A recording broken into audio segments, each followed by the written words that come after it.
Café forestal. Más allá de la supervivencia, asegurando los servicios ecosistémicos del pino carrasco frente al cambio climático. Life Adapt Aleppo. El objetivo de este café forestal es transferir las medidas de adaptación al cambio climático ensayadas en el proyecto Life Adapt Aleppo.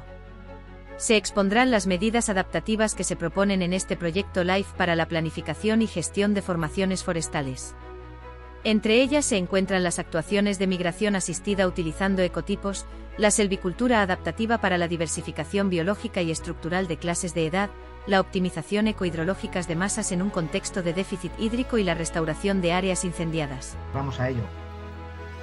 Buenas tardes a todos y bienvenidos a un nuevo Café Forestal. Se trata del 25º café de este año 2024 y que lleva por título Más allá de la supervivencia, asegurando los servicios ecosistémicos del pino carrasco frente al cambio climático. Life Adapt Aleppo. Se trata del café forestal número 122 desde que empezamos con esta iniciativa. El objetivo de hoy es transferir las medidas de adaptación al cambio climático ensayadas en el proyecto Life Adapt Aleppo. Se expondrán las medidas adaptativas que se proponen en este proyecto para la planificación y gestión de formaciones forestales. Entre ellas se encuentran las actuaciones de migración asistida utilizando ecotipos, la silvicultura adaptativa para la diversificación biológica y estructural de clases de edad, la optimización ecohidrológicas de masas en un contexto de déficit hídrico y la restauración de áreas incendiadas.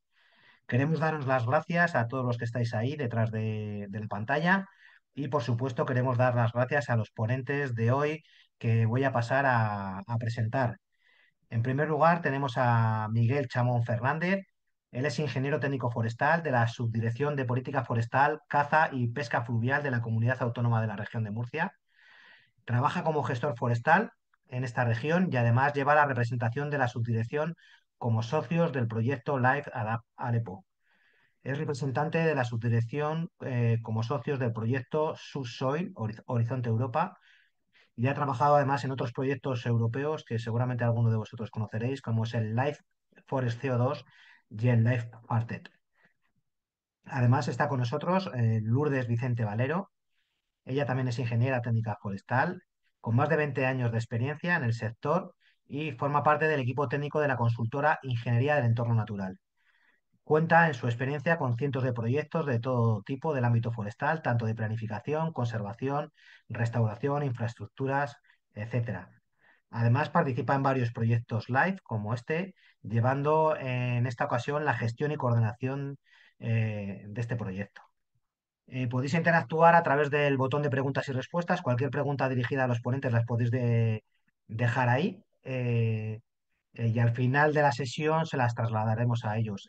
Os recuerdo que la sesión está siendo grabada. También podréis actuar de viva voz con la mano. Tenéis una manito ahí, una mano que podéis levantar y en ese momento os habilitaremos para que podáis hacer una pregunta, una reflexión o cualquier tema que consideréis de interés.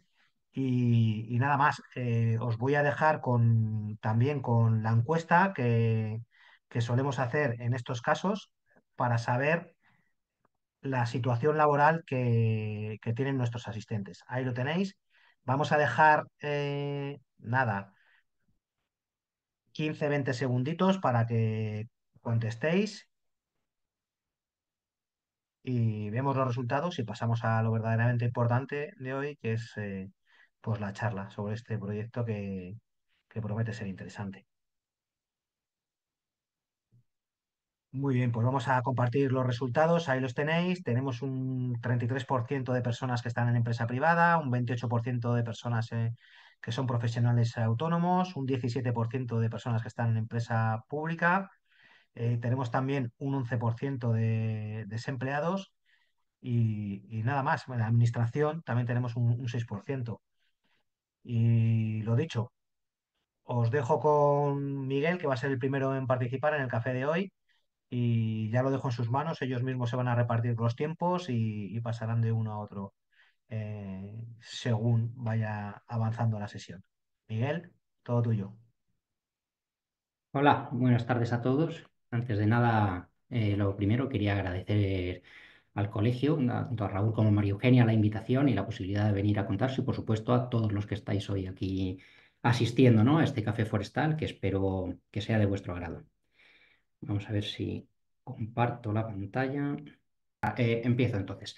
Bueno, como ha dicho Raúl, el título del café de hoy es Más allá de la supervivencia, asegurando los servicios ecosistémicos del pino carrasco frente al cambio climático. Y realmente lo que os vamos a contar es el proyecto LIFE Adaptalepo, en el que llevamos trabajando pues ya cerca de 4 años, nos quedaría un poquito menos de uno. Y bueno, os vamos a contar todas las medidas de adaptación que se están ensayando en este proyecto. A ver, un momento. Ahora. Bueno, por hacer un pequeño, digamos, un pequeño avance del índice que vamos a seguir, del guión que voy a seguir en la presentación. Bueno, en un primer punto, una introducción general al proyecto Adaptalepo, un pequeño también repaso de lo que llevamos hecho y por dónde vamos, el estado de desarrollo. Y luego ya para entrar en materia, tal como hemos repartido el trabajo, Lourdes y yo, pues bueno, yo os voy a contar la acción C1, que es el mapeo de la idoneidad del hábitat y el desarrollo de una herramienta para el seguimiento del decaimiento, bueno, más que para el seguimiento, para la detección temprana, ¿no?, de procesos de decaimiento de pino carrasco. La acción C2, que es la implementación demostrativa de la migración asistida en actividades de restauración forestal, o sea, es la migración asistida como herramienta, ¿no?, de mejora de esas restauraciones forestales. Y también la acción C4, que también son implementación demostrativa, pero en este caso de una diversificación estructural y composicional de las masas, de cara a hacerlas más resilientes y ofrecer una mayor, digamos, variedad, ¿no?, de respuestas. Y finalmente un pequeño repaso de los resultados esperados a final del proyecto, ¿no? Bueno, pues paso a la introducción general. Aquí vemos el acrónimo del proyecto es Life Adapt Aleppo, pero el nombre completo, tal cual viene en el proyecto, es Gestión Adaptativa de los Bosques Mediterráneos de Pinus alepensis ante el Cambio Climático. Entonces, bueno, las características generales del proyecto son, bueno, empezamos con el alcance geográfico, pues vemos en verde lo que es la distribución española del hábitat del pino carrasco, por lo que el alcance geográfico pues abarca tanto la región de Murcia, Castilla-La Mancha, Comunidad Valenciana, Cataluña, Aragón y Andalucía. Y en rojo vemos ahí, en esos puntos rojos, vemos un poco las áreas, los bosques preseleccionados donde hemos empezado a trabajar, y dentro de esas zonas preseleccionadas luego veremos en dónde hemos establecido finalmente esa red ¿no?, de parcelas experimentales, ¿no? En cuanto al presupuesto, pues el proyecto cuenta con un poquito más de 2 millones de euros, de los cuales prácticamente el 55% es cofinanciado por la herramienta financiera LIFE de la Unión Europea. Y en cuanto a los periodos, pues como os decía, empezamos en septiembre de 2021 y nos queda de recorrido pues hasta el verano que viene, hasta agosto de 2025. En cuanto al partenariado, pues tenemos como coordinadores a la consultora murciana Ingeniería del Entorno Natural, de la cual viene Lourdes, que será la siguiente ponente. Y como beneficiarios asociados pues está la Sociedad Cooperativa Agresta, la Dirección General de Patrimonio Natural y Acción Climática de la región de Murcia, la cual yo represento, y 3 universidades del ámbito mediterráneo con formación forestal, por así decirlo: la Universidad de Castilla-La Mancha, la Politécnica de Valencia y la Universidad de Lleida. Bueno, por dar una pincelada un poco general en cuanto al marco normativo en el cual surgió esta idea o esta convocatoria de proyecto, pues bueno, se inspira en la Estrategia Europea de Adaptación al Cambio Climático de 2013, así como en el artículo 7 del Acuerdo de París, y confluye con ellas en los siguientes objetivos, que es mejorar la capacidad de adaptación, fortalecer la resiliencia y reducir la vulnerabilidad frente al cambio climático, mejorar el conocimiento sobre todo para la toma de decisiones a nivel técnico y de gestión, y promover la adaptación en los sectores vulnerables clave. Un poco fue dentro de estos objetivos en los cuales empezamos digamos, a cocinar esta propuesta y a presentar el proyecto en sí, ¿no? En cuanto ya a los aspectos, al objetivo principal del proyecto, tal cual viene redactado en la convocatoria, pues bueno, antes del objetivo, decir que de las dos, bueno, como sabéis, en la lucha frente al cambio climático hay dos patas, por así decir: una que es la mitigación del cambio climático y otra que es la adaptación al cambio climático. Pues claramente este proyecto está dentro de ese segundo cajón, ¿no? De adaptación al cambio climático. Y el objetivo principal es desarrollar esas estrategias de adaptación al cambio climático tanto a nivel regional y sectorial, a través de siempre con la gestión forestal adaptativa como herramienta clave, ¿no? Que es digamos, lo que vamos a usar en todos los casos, modulándola de una u otra manera para conseguir unos u otros objetivos que al final se traducirán pues, en servicios ecosistémicos, en persistencia de la masa, etcétera. Siempre, perdón, siempre aplicados a pino carrasco en este caso. ¿Vale? Entonces, digamos que todas esas medidas o esos objetivos tratarán de moverse en dos ámbitos concretos, que es la mejora de la resiliencia frente a perturbaciones y la mejora de esos servicios ecosistémicos. Entonces, vamos a ver ahora cómo repartimos esos objetivos. Bueno, aquí vemos exactamente el subtipo de hábitat perteneciente al 9540 sobre el que actuamos. Eh, y, bueno, y las herramientas se centran principalmente, como he dicho antes, bueno, un primer bloque que es la detección temprana de los procesos de decaimiento como herramienta de toma de decisiones a la hora de invertir en proyectos y en políticas de adaptación. Un segundo bloque de mejora de resiliencia de los ecosistemas, aumentando su vigor. Un tercer bloque de capacidad de adaptación a la aridificación climática. Y por último, la capacidad de recuperar las funciones después de perturbaciones naturales, principalmente enfocado a regeneración postincendio, como veremos luego. Y aquí pues, sería el desarrollo de los objetivos específicos que desarrollan esos cuatro, digamos, bloques de actuación. Pues el mapa de idoneidad del hábitat y la herramienta de detección temprana de los procesos de decaimiento, la migración asistida. El tercer bloque sería tratamientos selvícolas, digamos lo que se llama ecohidrología, la silvicultura ecohidrológica, que busca reducir los efectos de o sea, de la falta de disponibilidad de agua y el aumento, ¿no? De recarga de acuíferos, etcétera. El cuarto, que sería la mejora composicional y florística de las masas para, digamos, ofrecer una respuesta más variada ante posibles perturbaciones. El quinto sería la regeneración postincendio, la gestión adaptativa utilizada para mejorar esa resiliencia. Luego, un sexto objetivo que muy importante también, que al final trata de trasladar todo este conocimiento y todas estas, digamos, experiencias llevadas a cabo por el proyecto a herramientas de gestión para promover la integración de la adaptación al cambio climático pues, tanto en regulaciones nacionales y regionales como en la gestión forestal del día a día. O sea, hacer todos estos conocimientos tomen forma de manuales que sean utilizables a posteriori para incorporarlos en las políticas y la gestión propiamente dicha. Luego un objetivo bueno, que aparece en todos los proyectos LIFE, que es de monitoreo de las propias acciones del proyecto para medir el éxito o el impacto de lo que se pretende. Y finalmente, pues esas herramientas de transferencia y de implementación bueno, pues cómo trasladamos todos estos manuales y estos conocimientos pues a distintos actores que pueden tener interés tanto a nivel normativo como porque son de otras zonas también con distribución de la especie, como puede ser Francia, Italia, las Baleares, etcétera, y con idea de, bueno, pues de extrapolar todos estas prácticas a otras zonas, incluso a otras especies. Bueno, en cuanto al estado de desarrollo del proyecto, pues pasando muy rápido, vemos aquí una tabla con todas las acciones del proyecto y vemos, bueno, pues que las iniciales, las tipo A, que son las preparatorias, digamos las preliminares, se concluyeron al principio. Las de implementación de proceso están prácticamente concluidas, salvo la parte de transferencia y replicabilidad, o sea, todas esas parcelas experimentales y todos esos experimentos en campo, digamos que ya están concluidos. Luego hay una fase de monitoreo también que está ya casi al final, digamos, de monitoreo posterior a la implementación de esas parcelas.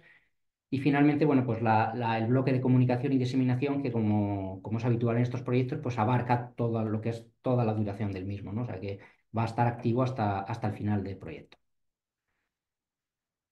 Y resumiendo mucho, todo lo que os acabo de contar, pues vemos aquí lo que os decía, la gestión forestal adaptativa como eje central de actuación es la herramienta que nos va a permitir acercarnos a nuestras masas forestales de carrasco con una digamos, siempre amplificando uno u otro objetivo. En primer lugar, tenemos la parte de la idoneidad del hábitat, o sea, la cartografía que se va a generar como base para la toma de decisiones, y luego pues tenemos los otros bloques que hemos visto: la migración asistida, la silvicultura ecohidrológica, la diversificación estructural y florística o composicional, y regeneración postincendio, y luego lo que es las guías técnicas de cara a la transferencia y replicabilidad.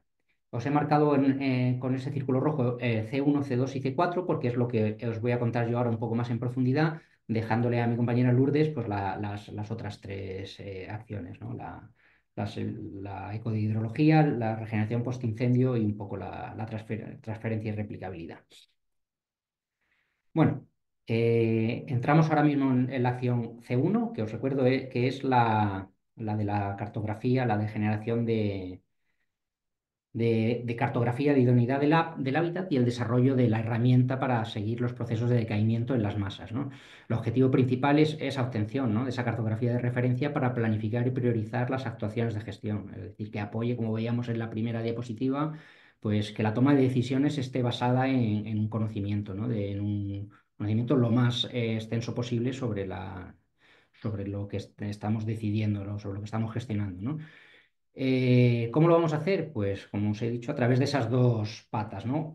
Por un lado se ha generado bueno, ahora, precisamente hoy se presenta la plataforma que vamos a ver ahora, donde se puede consultar, digamos, esa cartografía de idoneidad del hábitat y cómo va a ir cambiando según los escenarios futuros de cambio climático. Y por otro lado, se puede consultar también dentro de las masas de Alepensis, pues cuál es, digamos, el estado de vulnerabilidad según los procesos de decaimiento. Pues se puede ver los procesos, los episodios pasados, un historial de procesos de decaimiento y un poco las pérdidas de vigor históricos y vigentes, ¿no?, de cara a poder tomar decisiones de inversión, por ejemplo, para los gestores en las zonas quizá donde sea más urgente, ¿no? ¿Y cómo se va a materializar eso? Pues como os decía, en esa herramienta de diagnóstico implementada, que luego veremos un poco qué pinta tiene, y os dejaré el enlace para que podáis entrar y trastearla y verlo vosotros mismos. Muy bien, en cuanto a la metodología, voy a dar unas pinceladas muy básicas tanto de la idoneidad del hábitat como de los procesos de decaimiento, porque es bastante complejo y además en esa propia herramienta que se presenta hoy está explicado en más detalle y bueno, creo que no merece la pena mucho entrar ahora en mucho detalle a cómo se ha llegado a esa herramienta, ¿no? Pero bueno, empezando con los mapas de idoneidad del hábitat, pues partimos de una serie de datos de entrada, que son pues, los datos que ya tenemos de presencias y ausencias de la especie, pues como pueden ser el Inventario Forestal Nacional y cualquier otra base de datos que nos aporte esos datos de presencia y ausencia. Se barajan también una serie de variables ambientales, pues de las más habituales para este tipo de trabajos, como puede ser el pH, la textura del suelo, la temperatura mínima del mes más frío, etcétera. Pues una serie, un catálogo de variables ambientales que, junto con los escenarios futuros, actuales y futuros que se prevé o que se manejan dentro de los escenarios de cambio climático, pues a través del paquete Biomod 2DR, pues se realizan esos modelos de distribución de especies, llegando pues a esos mapas de distribución que vemos ahí como ejemplo, ¿no? Un poco la potencialidad del Pinus halepensis ahora y cómo va a ir evolucionando según los distintos escenarios de cambio climático. Entonces, en cuanto a la idoneidad histórica, por ejemplo, entre el 50, en 1950 y 2014, vemos que el algoritmo se ajusta bastante bien, o sea, el resultado que nos da el algoritmo se ajusta bastante bien a la distribución actual, teniendo en cuenta que hay muchas zonas donde debería estar y no está, que se corresponden con zonas agrícolas, ¿no?, tanto del Levante como la depresión del Ebro, La Mancha, etcétera. O sea, que potencialmente podría estar ahí, pero en la actualidad son terrenos agrícolas. En cuanto a la evolución futura, según también los distintos escenarios y los marcos temporales que nos marcamos, pues vemos que efectivamente la especie tiene una tendencia a aumentar su hábitat debido a, bueno, pues a que podrá ir expandiéndose hacia zonas históricamente más frías. Y también, bueno, hay que ver que se plantea el reto de que sean capaces de migrar a la misma velocidad a la que lo hacen los cambios climáticos. y todo apunta a que va a ser difícil, ¿no? Que la especie pueda llegar a, bueno, a migrar de manera natural tan rápidamente como van a ser las variaciones del clima, ¿no? Y por otra parte, sí que también se observa cómo va desapareciendo la especie, digamos, en la zona más marginal, que es un poco la que nos toca a nosotros en la zona sur y de Murcia, ¿no? Ya lo estamos viendo en la realidad, ya tenemos laderas de solana en zonas de Águila, Mazarrón, la zona que más cercana a Almería, donde hemos perdido el arbolado, ya no regenera, o sea, tenemos ya zonas donde posiblemente no volvamos a tener laderas arboladas, pues estamos viendo cómo la especie de manera natural está desapareciendo, ¿no? De esas zonas ya más al límite de su distribución. Como reflexión también, tener en cuenta que estos trabajos tienen una necesidad de actualización permanente, tanto los datos de presencia-ausencia como las variables ambientales y como también los escenarios, ¿no? de cambio climático que van variando, ¿no? a lo largo del tiempo. Bueno, pues habrá un mantenimiento y una actualización de esta herramienta de manera que bueno, pues vayamos incorporando los cambios que vayamos teniendo, ¿no? En cuanto a la segunda parte de la acción C1, que sería bueno, pues esa detección, ser capaces de detectar de manera, digamos, precoz esos procesos de decaimiento, de manera que seamos capaces de adelantarnos un poco a las necesidades de masas que podrían entrar en colapso de manera, digamos, bueno, inminente o antes que otras zonas, ¿no? Detectar zonas más vulnerables que otras. Lo primero que se tuvo que hacer pues, es esa revisión y homogenización de las bases de datos que bueno, pues, se ha trabajado con la red española, o sea, europea, perdón, de daños en los bosques de nivel 1, la red andaluza de seguimiento de daños, la red de evaluación fitosanitaria en las masas forestales de Aragón y la base de datos del proyecto de Boscat. Bueno, pues lo primero que se hizo fue homogeneizar esas bases de datos porque no siempre eran comparables unas con otras. Y ahora, en cuanto a la adquisición de datos espectrales, porque digamos, el esfuerzo principal del trabajo es mediante teledetección, pues vemos la pregunta que se plantea aquí, que qué plataforma es la ideal. Como sabéis, hay multitud de formas de obtener datos de fotointerpretación. Y bueno, dependerá, por supuesto, de la escala del proyecto o del trabajo que se quiera realizar. Pues para el caso nuestro del Life Adapt Aleppo, por la gran escala digamos, de la herramienta que se quiere implementar, que es toda la distribución de la especie en España, se ha optado por cartografía procede, o sea, por los satélites, ¿no? Como manera de captación de datos para esa fotointerpretación, ¿no? Vemos aquí un poco los principales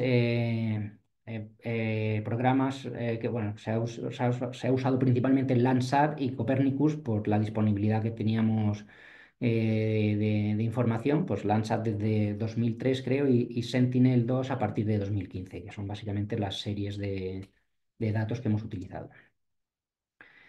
Bueno, a modo de pincelada muy rápida, bueno, decir que cada tipo de superficie tiene su propia firma espectral, digamos que responden de una manera concreta y después de darle muchas vueltas y barajar muchas opciones, hemos visto que utilizar el NBR, el radio normalizado me sale ahora mismo de combustión, que es un índice que se suele usar para definir la intensidad o la gravedad de los incendios, pues que funciona bastante bien a la hora digamos, de detectar esos cambios, digamos, esos decaimientos de la vegetación, que no son cambios bruscos. Entonces, tiene de bueno este índice que es capaz de detectar esos cambios bruscos de manera que podamos eliminarlos, ¿no? Porque lo que buscamos normalmente el decaimiento de una masa es un proceso mucho más progresivo, o sea, más gradual, que no es tan evidente a simple vista. Entonces, este ratio explica de manera bastante buena, digamos, lo que estamos buscando, ¿no? Que son esos cambios graduales de decaimiento en masas forestales, ¿no? Bueno, en cuanto, como he dicho, pues utilizando esa serie de imágenes de satélite más una serie de eventos ¿no? de decaimiento, porcentaje de años con decaimiento, una serie de datos de entrada, pues finalmente llegaríamos a esa cartografía donde se pueda consultar los procesos de decaimiento en la actualidad en la masa que queramos, ¿no? Consultar. Y como conclusiones, pues decir también que es conveniente revisar y armonizar estas metodologías de captura de datos porque sobre todo por los daños o los errores que realizan las diferentes administraciones públicas. O sea, es una herramienta realmente, digamos, yo creo que atractiva de cara a que las administraciones públicas puedan, digamos, afinar la gestión o optimizar los recursos económicos a la gestión donde sea más urgente, ¿no? Eh, y bueno, voy a pasar un poco rápido aquí también, porque bueno, la metodología diseñada y utilizada en este trabajo es la de línea móvil y ha demostrado buenos resultados. Por lo que decía antes, la manifestación del decaimiento en forma de pérdidas de follaje y amarillamiento suele aparecer tras al menos 2 anualidades consecutivas de la caída del valor del NBR, con lo cual ya tenemos ahí un dato que nos está indicando qué masas previsiblemente van a entrar en decaimiento cuando observamos esos 2 años con la caída del valor, ¿no? Y luego, con respecto a la desviación del NBR respecto a la mediana, pues determina nos ofrece una estimación fiable de la severidad. Pues dependiendo de la desviación, podremos, digamos, adelantar si ese episodio de decaimiento va a ser más o menos grave. Lo que os decía, a partir de hoy está disponible la herramienta en esta dirección web, donde podéis ver las dos cosas, consultar tanto los datos o sea, la distribución potencial o actual de la masa de Alepensis y sus variaciones en el futuro, dependiendo digamos, de los escenarios climáticos, y por otro lado, las consultas sobre procesos de decaimiento. Yo a continuación he hecho un pequeño ejemplo tomando una zona, este es un monte de Murcia que ha sufrido un episodio de mortalidad de pinar muy grande, está entre Fortuna y Murcia, se llama el Monte de los Cuadros, y he hecho una consulta cogiendo un polígono al azar que pille parte del monte. Bueno, pues te pide bueno, hay diversas maneras de, pues, mediante polígono de parcela, dibujando tú mismo la zona que quieres consultar, hay una serie de opciones para poder hacer la consulta y metiendo una dirección de email, al cabo de un rato, pues te envía un informe como este, donde bueno, pues te arroja una serie de datos con los episodios pasados, etcétera. Os invito a que entréis y la trasteéis y que veáis un poco para qué os puede ser útil y tal, pero creo que es una herramienta que de cara a la gestión puede ser muy interesante. Bueno, voy a pasar ya a la C2, que sería a la migración asistida. Eh,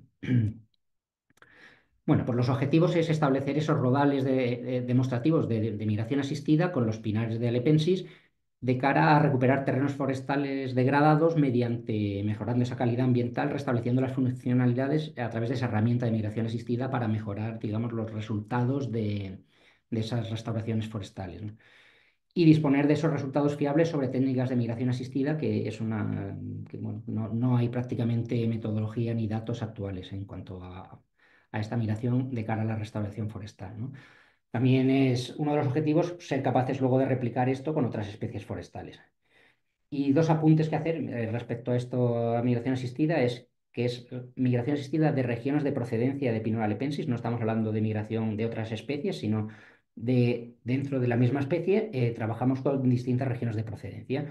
Y luego el enfoque de la estrategia de migración asistida es ecosistémico frente al de especies. Se trata de mejorar el hábitat del ecosistema en el que la especie está presente. No buscamos la mejora de la especie propiamente dicha, ¿no? Tal cual se lo definió San Silvestri en 2015.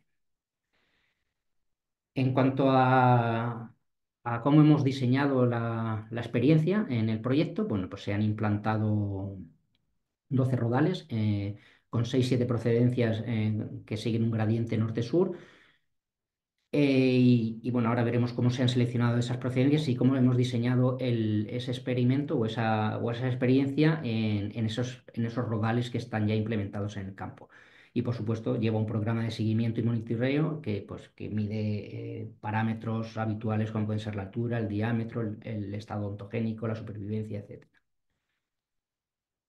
Bueno, pues bueno, no he dicho aquí en la parte de derecha, vemos dónde están esos 12 rodales repartidos un poco en toda la distribución mediterránea del pino alepensis, ¿no? Vemos que hay parcelas pues, en Zaragoza, en Cataluña, en Valencia, en Alicante, en Murcia, etcétera.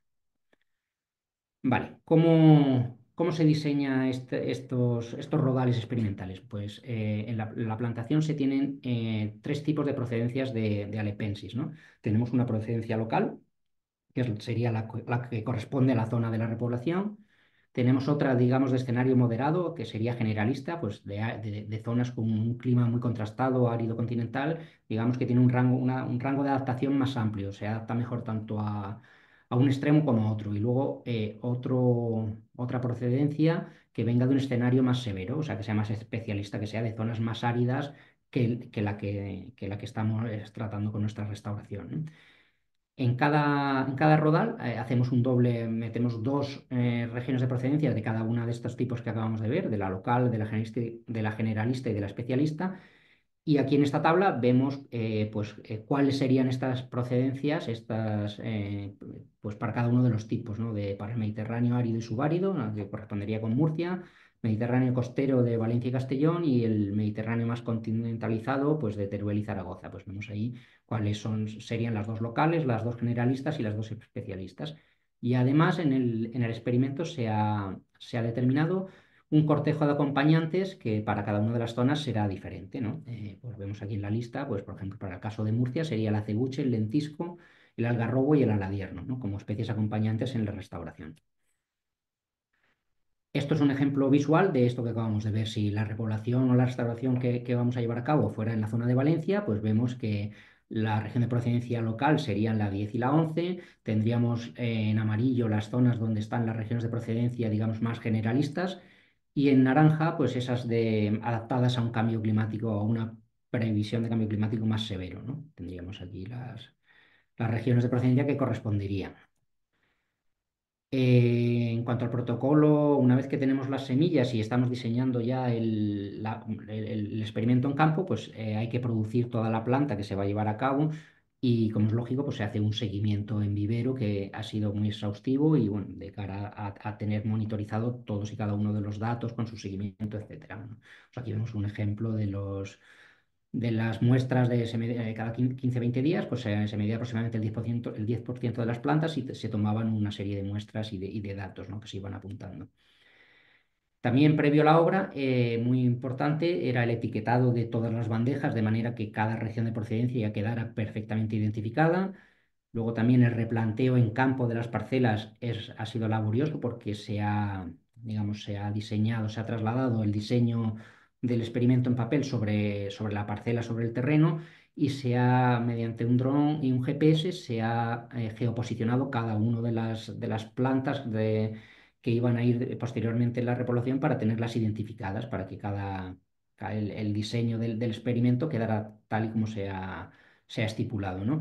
Y de manera que luego seamos capaces, al paso de los años, de poder identificar cada una de las plantas, poder diferenciarlas de posibles pinos que hayan salido por regeneración espontánea, etcétera. Entonces, digamos que tiene un proceso bastante, bastante complejo, ¿no? Para la implantación. Aquí vemos otra vez las parcelas y, bueno, lo que os comentaba, pues el replanteo de una de ellas, en este caso en Murcia, donde sí, se han hecho las secciones antes de la restauración y se ha marcado cada uno de los puntos que se le iba dando al maquinista para que cada planta vaya exactamente en su sitio y quede geoposicionada para el futuro, ¿no? Este sería el aspecto digamos, del replanteo en campo. Se ha trabajado con bloques y cada bloque tiene, de las regiones de procedencia que hemos comentado, pues dos locales, dos especialistas y dos generalistas, de manera que queden distribuidas de esta manera, y dentro de cada sección, de cada uno de esos bloques, pues la distribución de planta quedaría como se ve ahí. Pues con ese marco de plantación, pues 55 pinos y 28 acompañantes. De manera que, bueno, para el caso de Murcia, como hemos visto, tenemos aquí las dos locales, que sería Sudeste y Bética Septentrional, las dos generalistas y las dos especialistas, con el cortejo que hemos determinado que debía ir acompañando a esta restauración. Y esto llevado, perdón, al caso de una de las parcelas que se ha ejecutado en Murcia, en el término municipal de Fortuna, pues quedaría replanteado en campo, pues como quedan, los tres bloques con sus secciones, con las dos regiones de procedencia de cada uno de los tipos, y quedaría o sea, la reforestación quedaría siguiendo este patrón. A posteriori, como decía, viene la fase de seguimiento donde se hace el seguimiento de cada una de las plantas introducidas, analizando en primer lugar pues, la mortalidad, la supervivencia de las plantas, altura, diámetro, etcétera. Se toman mediciones previas y o sea, antes y después de verano, que es digamos la época crítica, ¿no? Pues vemos ahí un poco los parámetros que se miden y los momentos, ¿no? de realizar esos seguimientos.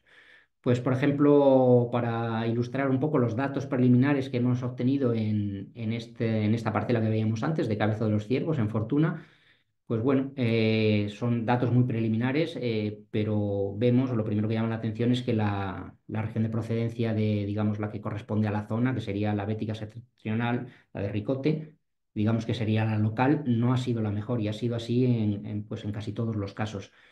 Siendo la de sudeste y litoral levantino la que ha tenido muy buenos resultados en casi todos los casos. Entonces, bueno, aunque como decía, los datos esos resultados son preliminares, pues bueno, el Levante Interior ha sido la que mejor ha funcionado en dos de las zonas de actuación. Sur y sudeste le siguen en arraigo durante esas primeras fases. Digamos, la local, la bética excepcional, no es la mejor en ninguno de los casos de ninguna de las parcelas que se ha implementado. Y luego, en cuanto a las acompañantes, la que mejor ha funcionado ha sido el acebuche y la que peor en todos los casos el lencisco. ¿Vale? Además de las parcelas que se han implementado de migración asistida, también se ha contado con varias parcelas, tres en concreto, me parece, de experiencias previas que había realizado la Universidad Politécnica de Valencia, en las cuales, pues, digamos que ya llevan varios años haciendo seguimiento, con lo cual son muy valiosas desde el punto de vista en que ya tenemos, digamos, no estamos en los resultados de este tipo de experimentos forestales llevan un periodo de años para ver resultados que será largo. Entonces, estas experiencias previas son muy interesantes en ese sentido, aunque llevan ya funcionando tiempo, ¿no?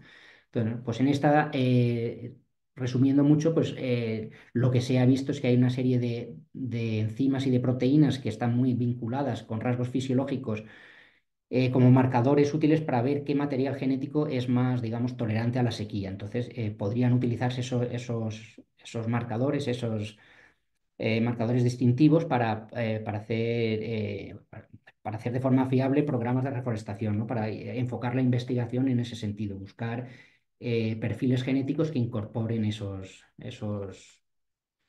características, ¿no? Entonces, en cuanto a las reflexiones, la primera de ellas es reconocer que la migración asistida es una herramienta fundamental dentro de todo el pool de herramientas que debe utilizarse para la adaptación, ¿no? de las masas forestales. Pero la migración asistida necesita un impulso fuerte y quizá es una pieza, yo creo que fundamental, ¿no? Como decía antes, investigar en la búsqueda de esos genotipos que produzcan esos perfiles o esas enzimas características a la adaptación de la sequía. O sea, necesitamos más investigación con respecto a este tipo en cuanto a la genética, ¿no? de las especies. Ya sea, hay casos como en el olmo en que, bueno, pues la mejora genética ha dado muy buenos resultados, ¿no? Los resultados en Murcia indican que la región de procedencia local no es la mejor, con lo cual debemos también replantearnos, pues bueno, pues todas esas prescripciones que solemos hacer de manera automática cuando, en mi caso, por ejemplo, en los expedientes sancionadores, cuando se dice que hay que restaurar una zona que a lo mejor se ha roturado, siempre de manera habitual se decía que se usara la procedencia local. Bueno, pues igual hay que replantearse que la procedencia local ya no está adaptada a las condiciones actuales y que a lo mejor es más conveniente ir digamos, a una mezcla de procedencias o seguir investigando este tema, ¿no? Para ver bueno, pues cuáles serían la evolución, ¿no? Pero que ya no tiene sentido el prescribir siempre la procedencia local para las restauraciones. En cuanto a bueno, y en cuanto lo decían, a la mejora genética del pino, pues debe contribuir a la adaptación como objetivo de primer orden. Y tenemos que ser capaces de trasladar eso pues, a los responsables de la política forestal y a los que están, digamos, haciendo la normativa, ¿no? Debemos ser capaces de trasladar la importancia que tiene el manejo genético de la especie de cara a la adaptación de la misma al futuro. Paso ya, porque voy creo que un poco mal de tiempo, ya a la C4, que sería la diversificación florística y estructural, como siguiente, digamos, configuración de la gestión forestal adaptativa para buscar una mayor resiliencia ¿no? de la especie o del ecosistema a los impactos ambientales. Bueno, pues ¿por qué diversificar los bosques? Bueno, vemos aquí un estudio en el cual, bueno, afirma que según la hipótesis del seguro, la diversidad lo que asegura es que los ecosistemas, o sea, asegura a los ecosistemas contra el declive de su funcionamiento porque muchas especies ofrecen mayores garantías de que algunas mantendrán su funcionamiento. Es un poco lo de no poner todos los huevos en la misma cesta. O sea, una mayor diversificación específica ofrecerá un mayor rango de respuestas ante posibles episodios tanto climáticos como de incendios, etcétera. Vemos el ejemplo en las imágenes, pues el bosque A con 5 especies y el bosque B, bueno, el de al lado que tiene 2 especies nada más, la B y la C, si un evento catastrófico eliminara la especie C, pues el resultado final sería mucho más diverso y mucho más ecosistémicamente mucho mejor en el caso más diverso específicamente, ¿no? que en el caso de la derecha. En los objetivos de esta diversificación estructural, de estas acciones tipo C4, están dirigidas a un incremento sustancial de la diversidad estructural y composicional. Los pinares de pino carrasco con estructuras, bueno, esa foto que vemos ahí es, digamos, por lo menos en Murcia, representa una inmensa mayoría de superficie forestal de pino carrasco en la actualidad, por falta de gestión, etcétera. Pues son estructuras de piso muy homogéneas, con mucha densidad y en la que hubiera, bueno, prácticamente no hay sotobosque, y bueno, creo que es un escenario que se repite en muchas zonas de la distribución del pino alepensis en la península, ¿no? ¿Qué tipo de objetivos perseguimos con estas actuaciones C4? Pues hay tres posibilidades. Sustitución del pino por otra especie en el caso de que haya otra especie que sea capaz de ser la especie principal, la transformación del rodal hacia una masa mixta con 2 o más especies, o el mantenimiento del pino carrasco como especie dominante, favoreciendo esa presencia de otras especies acompañantes. He marcado en rojo esa última porque en el caso de Murcia, que son las parcelas que hemos implementado, no nos cabía otra opción. Es la única opción que tenemos, puesto que aquí no hay ninguna otra especie arbórea que sea capaz de sustituir a la especie principal. Y en cuanto a masas mixtas, sería posible en superficies muy reducidas de la región de Murcia, con lo cual nuestras experiencias se han centrado en ese mantenimiento del pino como especie dominante, favoreciendo digamos, las acompañantes, la diversificación composicional. ¿Qué tipos de tratamiento utilizamos para conseguir esos objetivos? Bueno, pues trabajando con bosquetes, pues a ver, apertura de bosquetes de distintos tamaños para fomentar la regeneración de especies accesorias, realizar cortas de regeneración más graduales y progresivas, sería en una actuación pie a pie, intentando pues, buscar esquemas más tendentes a la irregularidad, gestionar el regenerado ya establecido a través de la regeneración, pues clareos o resalveos, favoreciendo su adecuado desarrollo y transformar a estructuras irregulares por golpes o por bosquetes. Por último, también veremos que en Murcia tenemos los dos casos, la de diversificación estructural, intentando ayudar a la regeneración del propio pinar, y también tenemos diversificación de matorral en pinares que, como veremos, no tienen el mismo potencial y en los que ya hay problemas serios de regeneración, en los cuales lo que tendemos es a abrir la masa para diversificar el matorral presente en ese ecosistema, ¿no? Y como se veía en las imágenes anteriores, pues, tener, digamos, una mayor diversidad específica y estructural, ofreciendo una mejor respuesta ante posibles episodios catastróficos. ¿Vale? Aquí vemos todas las parcelas que se han hecho dentro de este C4. Vemos que algunas están en Aragón, Cataluña, Valencia, Castilla y, bueno, me voy a centrar un poco en las que se han ejecutado en Murcia, que han sido 3 financiadas por el proyecto LIFE y una cuarta que hemos aprovechado de un proyecto de silvicultura ejecutado con FEADER, en la cual bueno, pues se está haciendo seguimiento. Esta es la parcela de Ricote, en la cual, bueno, como veis en la imagen, es un pinar adulto donde ya hay presente corro de regenerado. Entonces lo que se ha hecho aquí mediante apertura por bosquetes es, digamos, diversificar estructuralmente esta masa. Se ha hecho coincidir esos bosquetes en las zonas donde ya había regenerado adelantado, de manera que, bueno, pues se ha diseñado de esta manera, ¿no? Entonces vemos aquí en la imagen dentro del perímetro azul, que es la parcela en sí, y dentro y fuera también se han hecho o sea, parcelas de seguimiento sin tratamiento para hacer la comparación, ¿no? Aquí vemos el otro tipo de parcela que os decía. Este ya no es diversificación estructural, sino más bien composicional. Es un pinar ya que tiene otro aspecto completamente diferente, es una zona de repoblación con densidad excesiva y que donde prácticamente no vemos regenerado de pinar en el suelo. Entonces, lo que se trata aquí es de favorecer todas las especies acompañantes, como puede ser el espino negro, la albaida, el acebuche, todas las especies con cierto interés, de manera que al abrir la masa podamos potenciar esas especies que estaban dominadas bajo el pinar y evitar que un episodio que acabara con el pinar nos dejara prácticamente el suelo desnudo por no existir sotobosque. Decir que hay veces que este patrón dentro de una parcela se da en algunas zonas, con lo cual en el resto de la parcela se puede hacer una clara normal, potenciando el pinar en sí mismo. Pero vamos, la idea en esta parcela básicamente era la de potenciar las especies acompañantes. En cuanto al protocolo de seguimiento, bueno, pues se han establecido los bosquetes para tratamiento y para control y los tratamientos pie a pie también.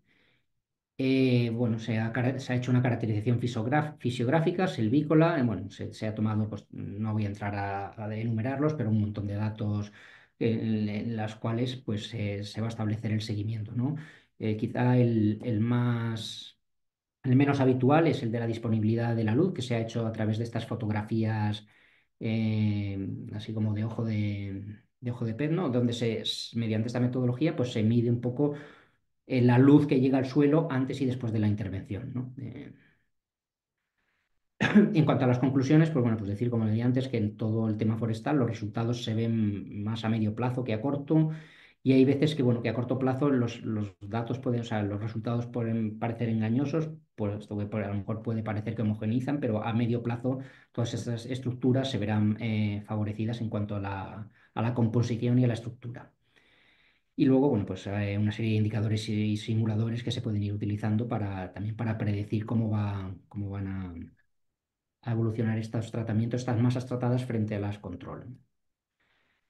En cuanto a los resultados esperados, y ya con esto me queda poco ya, pues esto sería aplicable tanto a lo que hemos visto aquí de migración asistida y diversificación estructural, tanto como lo que nos va a contar Lourdes ahora de ecohidrología y regeneración postincendio. Los resultados esperados, digamos, lo que se espera a final del proyecto es tener esa evaluación de la vulnerabilidad del hábitat mediante el desarrollo de esos mapas que decíamos antes para apoyar la toma de decisiones, ese desarrollo de esas guías técnicas, al trasladar todo ese conocimiento y todas esas experiencias de campo a manuales que sean utilizables y sean exportables a la gestión digamos, a la creación normativa, ¿no?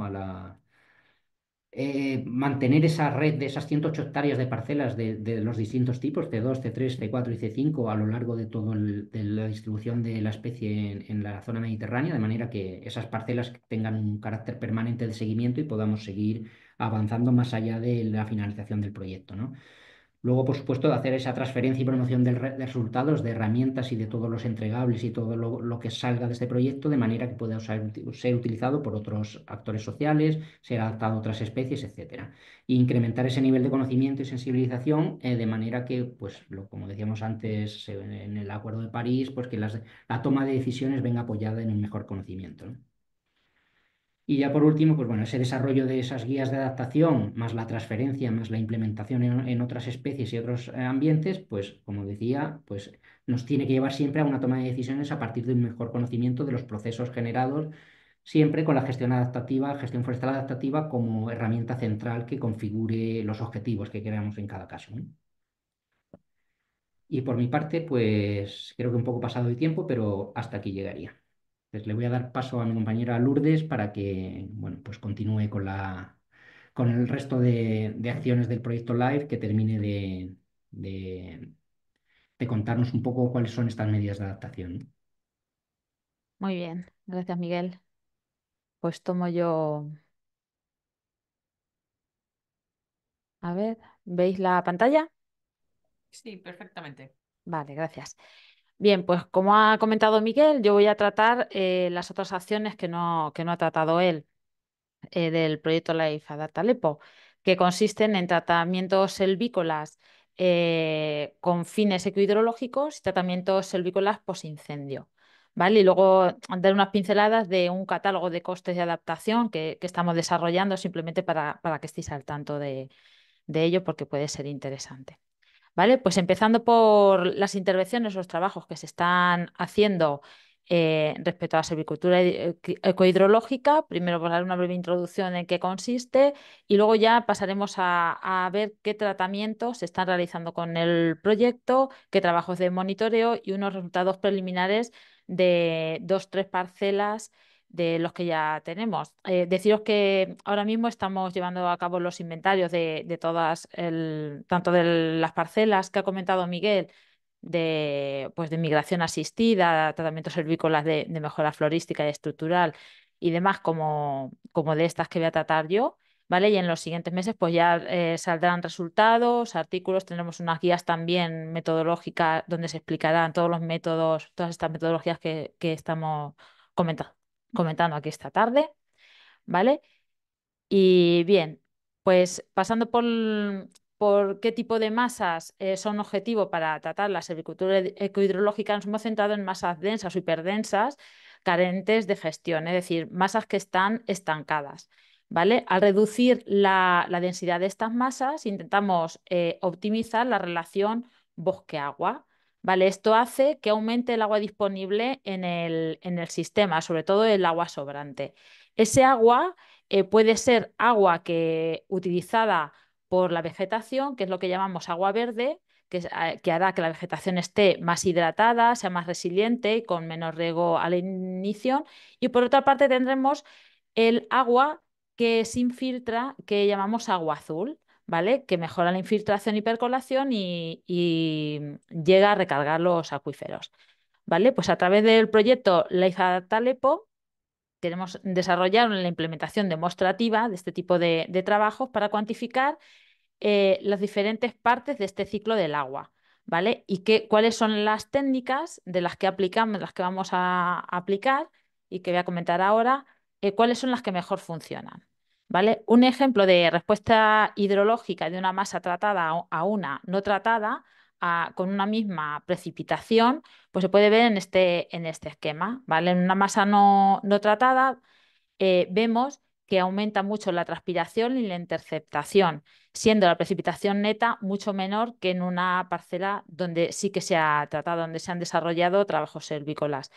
En una tratada, por ejemplo, la vegetación aparece como un mayor estrés hídrico, hay menos crecimiento de los árboles, ¿vale? Y mayor riesgo de incendio, mientras que en la tratada vemos que la vegetación tiene un mejor estado hídrico, con un mayor crecimiento, incremento del agua disponible y hay un mayor movimiento del agua subterránea. Se han desarrollado muchos trabajos, muchos estudios científicos sobre la silvicultura ecohidrológica. Un investigador de la Universidad Politécnica de Valencia, que es el que está trabajando con nosotros junto a Laura Blanco, es Antonio del Campo. ¿Vale? Ellos están desarrollando principalmente esta acción, tienen muchos conocimientos y son los que están llevando la evaluación, aunque se han desarrollado parcelas a lo largo de la cuenca mediterránea, ellos son los que están llevando el análisis de todos los resultados, colocación de sensorización y demás. ¿Vale? Pues en algunos de los últimos estudios de Antonio del Campo, he dejado aquí el artículo, ¿vale? Que hizo tras revisar 251 observaciones de 57 publicaciones científicas, observa que se demuestra que los efectos netos positivos de los trabajos en diferentes partes del ciclo hidrológico. Por ejemplo, analiza el flujo cortical, la precipitación neta, la humedad del suelo, la evapotranspiración total, la transpiración por rodal y el uso del agua por árbol. ¿Vale? Tanto en zonas tratadas como no tratadas. Y se encuentran diferencias muy significativas. Por ejemplo, se puede ver que la transpiración en zonas no tratadas es mucho más alta, mientras que el uso de agua por el árbol es mucho más efectiva en zonas donde se ha hecho una gestión del monte. Estos son Antonio y Laura, que he comentado que son los que llevan principalmente el trabajo en el Life Adapt Aleppo sobre silvicultura ecohidrológica. Vamos a pasar a ver los tipos de trabajos que se han hecho. A ver, que me voy.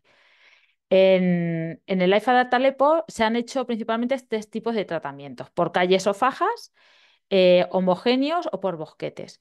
En cada una de las zonas donde se ha actuado se deja una parcela tratada y otra que va a ser la parcela control no tratada, que se va a ir inventariando y haciendo el mismo seguimiento, ¿vale? Para ver qué diferencias hay al realizar los tratamientos.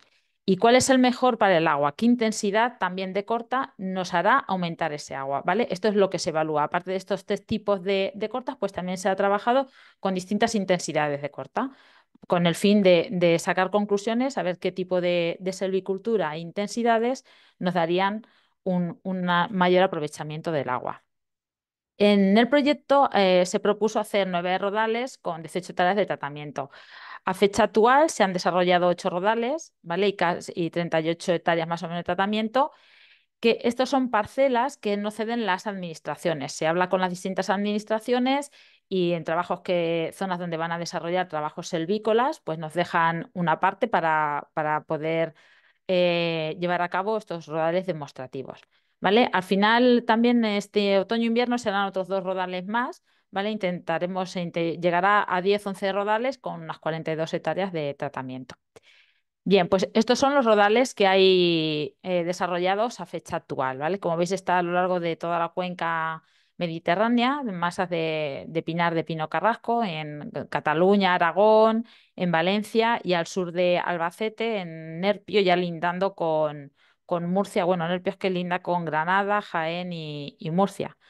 ¿Vale? Y aquí en Nerpe, por ejemplo, se han hecho varios tipos de tratamientos. Como veis aquí, pues se han hecho distintos tipos de tratamientos e intensidades. Tenemos intensidades del 25%, del 50%, del 60%. Se ha trabajado en calles. Aquí, por ejemplo, en Nerpio, pues hay unas parcelas con tratamiento homogéneo y otra por bosquetes con la misma intensidad. Distintas superficies de actuación, ¿vale? Aparte, una vez que se han realizado ya todos los tratamientos selvícolas, según unos protocolos, se han definido unos protocolos de actuación, tanto para desarrollar los trabajos como unos protocolos para llevar el seguimiento, pues se procede a este seguimiento, al monitoreo. Este tipo de parcelas está llevando 2 tipos de monitoreo, que llamamos el puntual, monitoreo puntual, que se divide en 4 bloques, que es el inventario dasométrico, toma de datos de diámetros y alturas, y el inventario de matorral, que esto se hace en todos los rodales, ¿vale? El inventario de matorral, pues para ver qué composición florística hay, cómo se distribuye, cuál es la cobertura, ¿vale? Y luego en algunos se está llevando también a cabo la dendrocronología y análisis de suelo. Y luego, por otra parte, en algunos de los rodales que os mostraré ahora, se está llevando la sensorización. Estos son los tipos de los equipos que se han puesto. No todas las parcelas tienen todos. Cada uno, veréis ahora, se han colocado unos tipos de sensores o equipos. Y tenemos sensores de humedad, potencial matricial, tubos piezométricos, de temperatura superficial y pluviómetros. Bien, pues aquí las marcadas en rojo son las parcelas que se han sensorizado, ¿vale? Tenemos Sierra de Luna en Zaragoza con sensores de humedad a 5, 20 y 40 centímetros de profundidad y tubos piezométricos que veremos ahora, que es muy interesante. Tenemos también Campón, también con sensores de humedad, temperatura superficial y pluviómetro. En la UNDE, que esta es una de las que se va a realizar ahora en otoño, que está previsto instalar sensores de humedad. Y luego en Nerpio, que tenemos trabajos tanto por bosquetes como homogéneos, también se han puesto sensores de humedad y potencial matricial.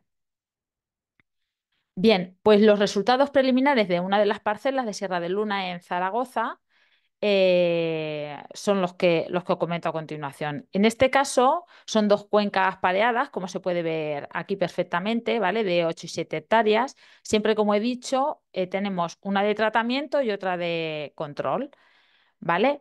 Esta masa consiste en una repoblación homogénea de finales de los 50, sin sotobosque importante. Se ejecutó en marzo de 2023 y se eliminó, se hizo por calles, eliminando una fila de cada 4. ¿Vale? Este trabajo se hizo gracias al gobierno de Aragón. En la control hay unos 1.040 pies por hectárea, la densidad, y en la del tratamiento previamente había unos 840 y en el posttratamiento 630, ¿vale? La intensidad del tratamiento al final era de un 25%.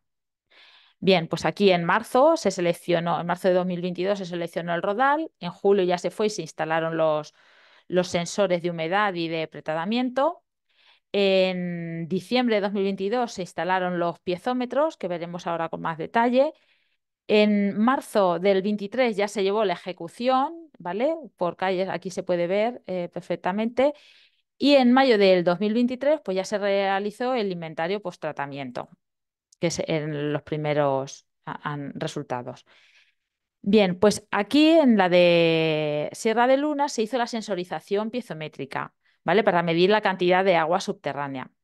En este caso se instalaron 3 tubos por cuenca, tanto en la control como en el tratamiento, con un Deiber, que es un sensor de presión, ¿vale? Que mide la presión en su interior, y con esto podemos medir la cantidad de agua que hay por encima de él, ¿vale? Aquí se puede ver perfectamente los 3 tubos, ¿vale? Y que se pusieron en el de tratamiento y en el control pues se hizo igual.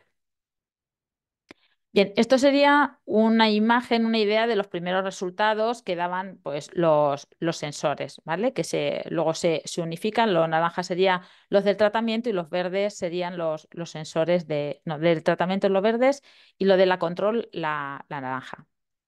Bien, pues cómo se analiza? Pues se aplica básicamente trigonometría para simular la superficie mojada, ¿vale? En esta sección del terreno. Por ejemplo, si tenemos aquí el caso del primer piezómetro que no tiene agua, en el segundo está casi lleno y el tercero pues tiene menos cantidad, pues simplemente por trigonometría se saca el área, ¿vale? La sección. Con esta sección, multiplicando el área mojada por la profundidad y la porosidad, pues podemos obtener qué flujo de agua, qué cantidad de agua se está moviendo por aquí, ¿vale? Y con eso, pues se tienen estos primeros resultados. ¿Qué se observa aquí? Pues viendo que la gráfica esta es la tratada y la del control, pues se aprecia perfectamente que la superficie mojada es bastante superior. En la tratada, por ejemplo, se llegó a más de 52 metros cuadrados, mientras que en la de control eran unos 30. Los días mojados eran 346 en la tratada, mientras que en la control eran 133, mucho menos de la mitad, o sea que conserva mucho mejor el agua en la tratada. Y el flujo de agua medio también era casi el doble en la tratada, de 18,5 litros por día, mientras que en la control eran de 11 litros por día. ¿Vale? Estos ya son resultados interesantes. ¿Esto qué quiere decir? Pues que la parcela tratada genera más agua sobrante que la control. ¿Vale? Que sí es interesante estos tratamientos que se han realizado. ¿Vale? En cuanto a los sensores de humedad colocados a 5, 20 y 40 centímetros, aquí en el caso de Sierra de Luna, pues los valores absolutos parece que dicen que la humedad a 5 y 20 centímetros en la control es mayor que en la del tratamiento, ¿vale? Pero teniendo en cuenta que son cuencas de pequeña superficie, no son muy integradores, entonces habría que irse a valores relativos, ¿vale? Hay que relativizar y estudiar. Esto de todas maneras son los primeros resultados que hemos tenido ahora, que hay que estudiar y con más detalle. ¿Vale? Lo que sí se detecta, ¿vale? Una vez que nos vamos ya a unos valores más relativos, se ve que las pérdidas de agua en la control, ¿vale? Son mucho más pronunciadas que en las de con tratamiento. Esto quiere decir que la parcela tratada está siendo mucho más eficiente hidrológicamente y la vegetación pues está haciendo un mejor consumo del agua. Por otra parte, vamos a ver ahora los resultados preliminares de la parcela de Nepio, donde hemos dicho que tenemos tratamientos por bosquetes y homogéneos, ¿vale? Esta fue ejecutada en septiembre de 2023 por la Junta de Comunidades de Castilla-La Mancha, concretamente en la delegación de Albacete. ¿Vale? Aquí en este caso vamos a comparar los resultados entre la parcela tratada por calles y la parcela tratada por bosquetes. Entonces se observa que hay mayores picos de humedad en la zona tratada por bosquetes que en la de calles, ¿vale? Estos mayores picos también, y aparte hay menos caídas de humedad en la de bosquetes, en la tratada por bosquetes. No se producen unas caídas tan bruscas, ¿vale? Quiere decir que pierde menos agua y que mantiene más ese contenido de agua durante más tiempo. ¿Esto qué hará? Pues que en la próxima lluvia la recarga se dé antes, se produzca antes, ¿vale? Ese excedente. Bien, pues ¿qué conclusiones sacamos de esto que os he contado? Pues que en Sierra de Luna se ha observado la mayor cantidad de agua, ¿vale? Hay superficie mojada, tanto en superficie mojada como en días de movimiento, y en la cuenca tratada con un 25% de intensidad en comparación con el no tratado, ¿vale? Es importante también contar qué intensidad de corta se ha hecho. La humedad del suelo absoluta es más alta en la cuenca control a profundidades de 5 y 20 centímetros, mientras que a 40 centímetros se igualan. Pero las caídas en la control son mayores y es lo que hemos dicho que estamos estudiando, ¿vale? Porque son los primeros datos y preliminares. En cambio, en Nerpio, la mayor dato de humedad absoluto en todas las profundidades siempre es mejor en bosquetes que en calles, ¿vale?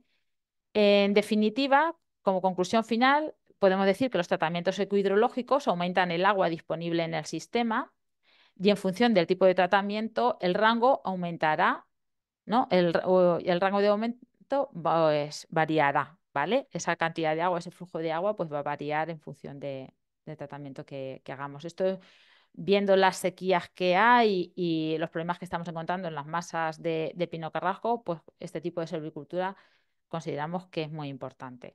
Entonces, lo siguiente que se seguirá haciendo, pues continuar con el monitoreo, hacer con los análisis sobre todo, los balances hídricos, dendrocronológicos, las simulaciones, etcétera. Y la relación esta que consideramos de gran importancia del tipo de tratamiento, intensidad de corta, qué efecto tiene en el agua. Y todo esto pues saldrá en los próximos meses, tendremos resultados interesantes. El otro tipo de tratamientos que hemos llevado a cabo en el proyecto Ley Adaptalepo es la restauración de áreas incendiadas con objeto de adaptación, ¿vale? Este trabajo lo coordina principalmente la Universidad de Castilla-La Mancha, concretamente la Escuela de Agrónomos y Forestales y Montes de Albacete, ¿vale? Aquí en un principio hay que tener en cuenta eso, que el pino carrasco es una especie con serotinia, una adaptación frente a los incendios. Las piñas serótinas, al someterse a altas temperaturas, pues se abren y germinan muy fácilmente en suelos incendiados. Con tal germinación encontramos masas con densidades posincendio elevadísimas, como en los casos que hemos tratado con el proyecto, que llegan a 50-100.000 pies por hectárea al cabo de unos pocos años. Esta hiperregeneración posincendio genera problemas por competencia intraespecífica que disminuye el crecimiento óptimo del pino carrasco. Esto hace que se reduzca la resiliencia ante una nueva perturbación, ¿vale? Además, la continuidad horizontal y vertical pues, genera un alto riesgo de incendio, como se puede ver aquí en esta imagen, que hay algunas masas que son prácticamente intransitables.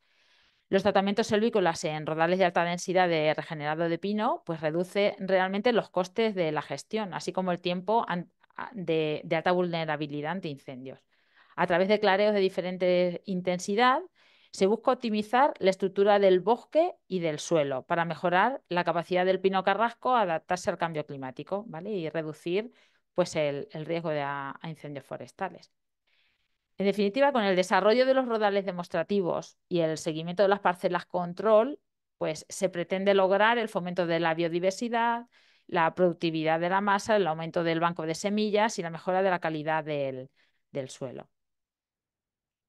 Así como he comentado, la Universidad de Castilla-La Mancha está coordinando con el objetivo de mejorar la capacidad adaptativa de la regeneración postincendio en masas de Pinus olepensis. En las zonas de actuación son pinares con una alta regeneración, densidades de hasta 70.000 pies por hectárea, entre 10 y 30 años, ya sean de masas naturales o de repoblación, ¿vale? Se lleva a cabo, pues eso, a través de una gestión integral. Pues la mayoría de los terrenos donde se ha trabajado son de propietarios privados, ¿vale? Y está en un convenio entre investigadores y técnicos forestales. Aquí se puede ver un poco de forma resumida qué consecuencias puede tener la gestión forestal posincendio en una masa forestal, ¿vale? A la izquierda se ve que en una regeneración con una densidad alta, más de 2.000 pies por hectárea, pues si no se trata, pues hay mayor hiperdensidad, disminuye la biodiversidad, aumenta la competencia intraespecífica, aumenta el combustible y por lo tanto aumenta el riesgo de incendio. En cambio, en una masa bien tratada, pues aparte de disminuir la densidad, aumenta la biodiversidad, la calidad del suelo, disminuye la competencia intraespecífica, disminuye el combustible y por tanto disminuye también el riesgo de incendio. Las técnicas de gestión adaptativa posincendio desarrolladas en el LIFE Adaptalepo se tratan de clareos intensos de más del 90% de reducción de los pies, ¿vale? La densidad final pues, se ha dejado entre 900 y 1.800 pies por hectárea. Se han desarrollado dos tipos de tratamientos. Unos para conseguir una densidad final de 900-1.200 pies por hectárea y otros dejando un poco más de densidad, entre 1.300 y 1.800. ¿Vale? Las indicaciones generales será procurar dejar en pie árboles de mejor porte y sin daños aparentes y dejar un espaciamiento final lo más homogéneo posible entre los pies que quedaban. Estos son los rodales que se han desarrollado por los diferentes socios, ¿vale? A lo largo de la cuenca mediterránea. Pues igual, están tanto en Aragón, Cataluña, Valencia y Albacete. Hay rodales de este tipo. Estos son, en total, hay 9 rodales con unas 34 hectáreas y medias de trabajo. Podemos ver que hay zonas con distintas precipitación anual, desde 300 hasta 750. ¿Vale? Con densidades también iniciales y finales distintas, que es como hemos tratado, y distintos años, ¿vale? Hay unas masas que son más jóvenes y otras que llevan 30 años de edad, con el fin de tener, pues eso, valores distintos en distintas casuísticas.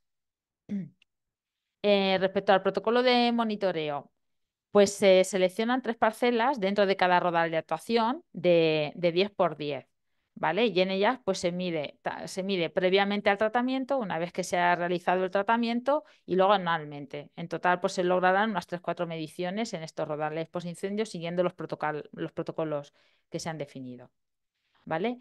Estas parcelas de 10 por 10 que se van a inventariar, en el caso de pretratamiento, dado que en algunas masas era prácticamente imposible entrar, como se ve aquí en esta foto, pues se ha seleccionado unas subparcelas de 2 por 2, ¿vale? 4 metros cuadrados en las esquinas de esa parcela y se ha medido lo que había ahí. Y luego, una vez que se ha hecho el tratamiento, pues ya sí que se ha medido en toda la parcela de 10 por 10. En estas parcelas, pues se toma la altura total, la altura de la copa, diámetro normal, diámetro de copa y otras variables que vemos. También se analiza el estado del banco de semillas aéreo, ¿vale? Se cuenta el número de piñas según la edad, las nuevas pues, son las verdes, las maduras marrones cerradas, las erótinas grises cerradas y ya pues las grises abiertas, que serían las mayores. ¿Vale? Se cuentan cuántas piñas de cada tipo hay en cada individuo, o sea, contando unos 10-15 pies por parcela. Además del estado del banco de semillas, se analiza la viabilidad de las semillas germinadas, sometidas al test de tetrazolio para calcular el número de semillas que germinarían de forma viable por hectárea en la zona de tratamiento. ¿Vale? Y además también se analiza la viabilidad de las semillas sometidas a diferentes temperaturas en mufla, que son cámaras de altas temperaturas, ¿vale? Donde se simulan quemaduras de gravedad moderada y leve sobre las piñas, con el fin de ver cómo reaccionan. También se hacen transectos de vegetación, ¿vale? Se hacen 3 transectos por rodal de 10 metros con una anchura de banda de 1 metro, donde se van identificando especies, número de individuos por especie, las anchuras de cada individuo, ¿vale? Y también se toma nota de la cobertura vegetal, ¿vale? Qué especie hay, qué altura, el estrato arbóreo, arbustivio herbáceo y qué cantidad de suelo desnudo queda. Otra cosa interesante que se está analizando es la tasa de descomposición de materia orgánica por los microorganismos en el suelo, ¿vale? Esto es lo que llamamos como el índice de las bolsas del té. Este método se encuentra estandarizado para dos tipos de bolsas de infusiones. Son bolsas del té verde de Lipton y bolsa de rooibos de Lipton. Entonces, en cada parcela con tratamiento y en la control se ponen 9 bolsas de té de cada tipo, ¿vale? A 8 centímetros de profundidad, que es donde mayor actividad microbiana hay, y a una distancia de 15 centímetros entre bolsas. Estas bolsas se dejan enterradas en periodo de mayor actividad microbiana, es decir, entre julio y septiembre, ¿vale? Y se sacan a los 90 días. Estas bolsas del té pues, se pesan antes de llevarlas al campo, ¿vale? Se hacen las pesadas y cuando llegan también, se secan y se hace la pesada también. Se analiza, pues eso, qué actividad microbiana ha habido, qué descomposición más bien ha habido. Como resultados preliminares también en el Rodal de Almansa, por ejemplo, se tienen ya resultados de diversidad y coberturas de vegetación, ¿vale?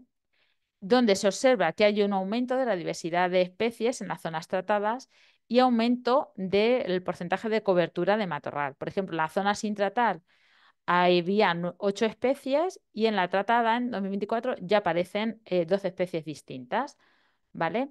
Aquí en los gráficos esto se puede ver también perfectamente cómo aumenta esa cobertura de matorral. Lo verde oscuro representaba el pino y en este caso, pues ya vemos cómo deja espacio los tratamientos a la entrada de otras especies, ¿vale? Ganando diversidad.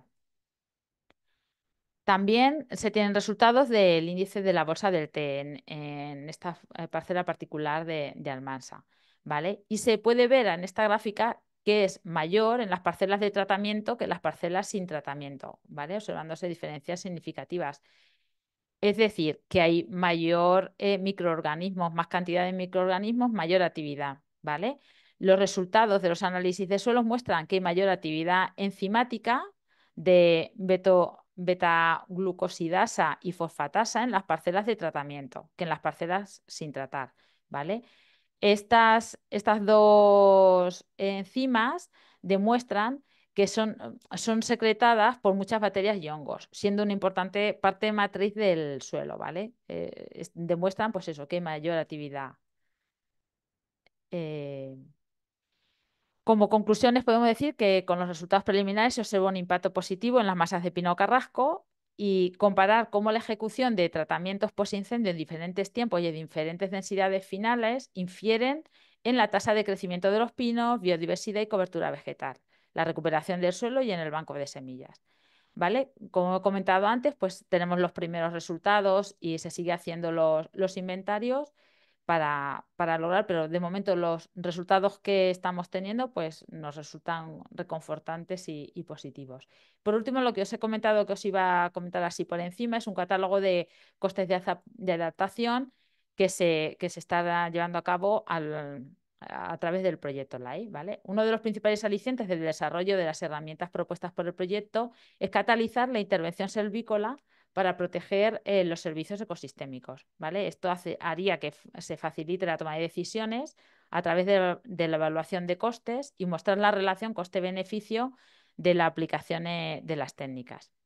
Y con ello, pues permitir la integración en las políticas de gestión forestal, ¿vale? Estas ideas han dado lugar a un simulador alimentado con los resultados obtenidos a través del desarrollo de los trabajos demostrativos que os hemos contado de adaptación al cambio climático que muestre los costes para replicar estas técnicas.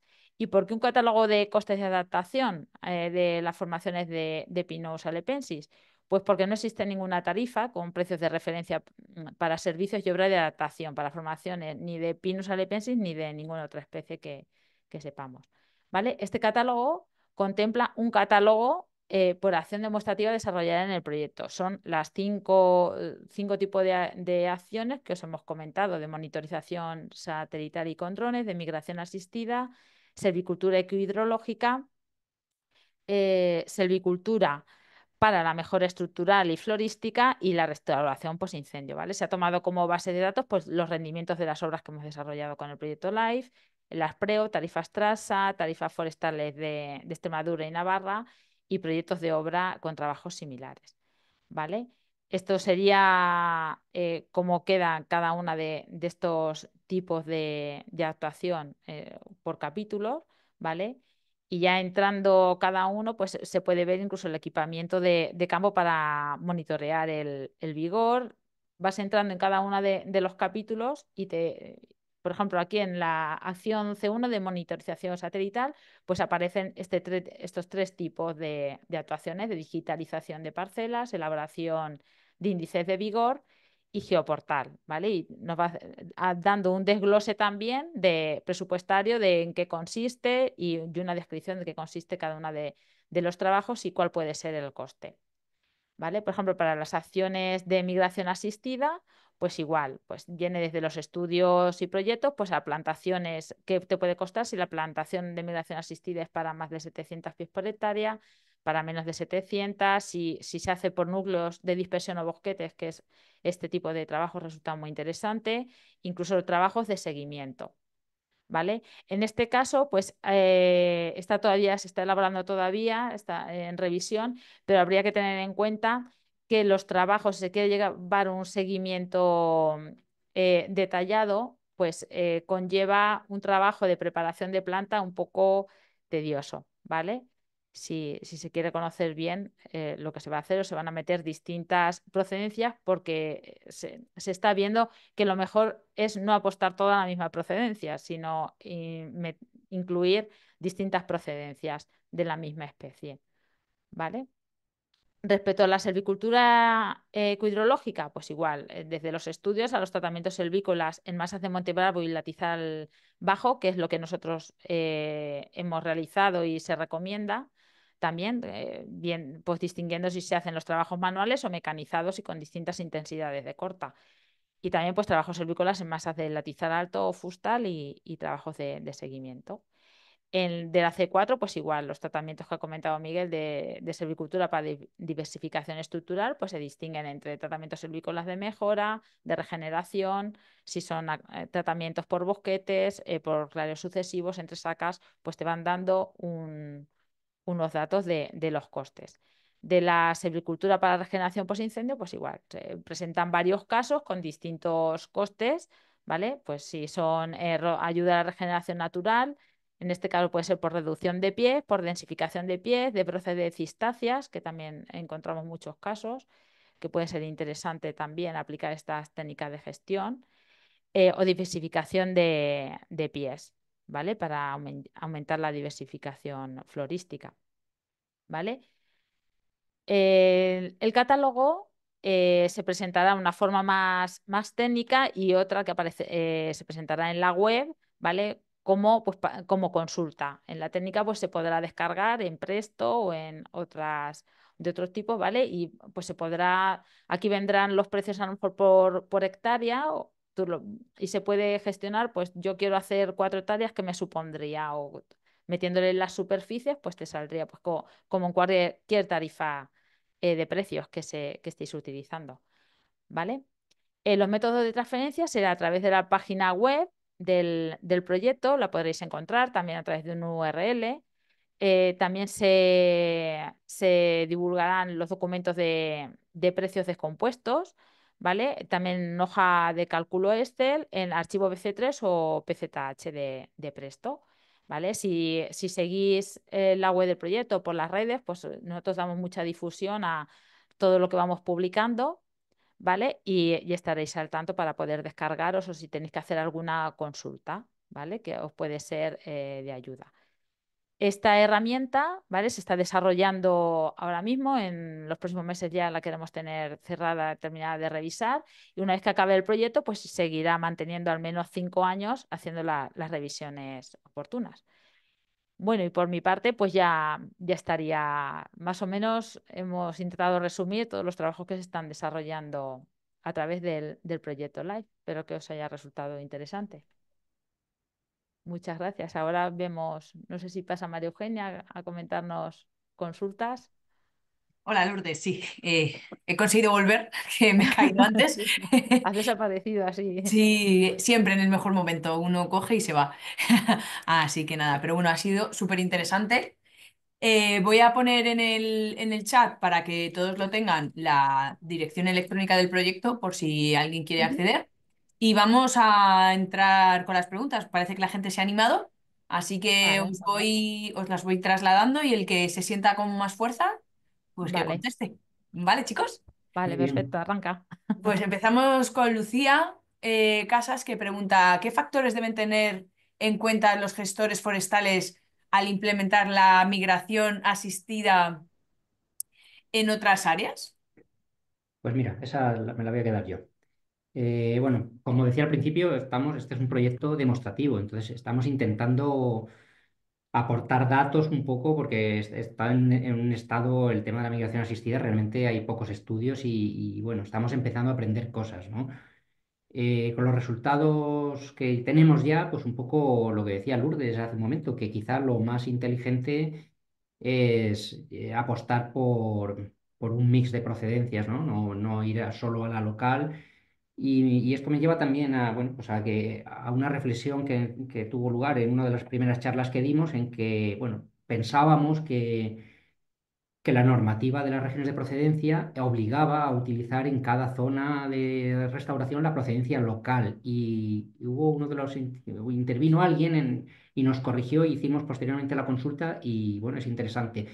Se pueden utilizar regiones de procedencia distintas a la local, de acuerdo a la normativa actual que hay ahora mismo en España, siempre y cuando no suponga un riesgo significativo, un impacto significativo, con lo cual sí que está abierto, digamos, esa vía, ¿no? Entonces, bueno, nosotros estas experiencias las hicimos con la precaución de en cada uno de los sitios recabar una autorización especial de la comunidad autónoma, que en este caso es el organismo competente en tema de suelo forestal, pero bueno, a posteriori hemos aprendido que posiblemente no hacía falta, pero sí que es interesante que abre ese melón de decir, o sea, de esa reflexión que debemos hacernos todos sobre si tiene sentido considerar la elección de especie como si el futuro climático fuera estático, como se ha hecho siempre, como hemos aprendido. Yo, por lo menos, cuando estudié en repoblaciones cómo se elegía la especie principal de una repoblación, buscabas en la estación meteorológica más cercana, mirabas los datos climáticos de pluviometría, de temperatura de los últimos 10, 20 años,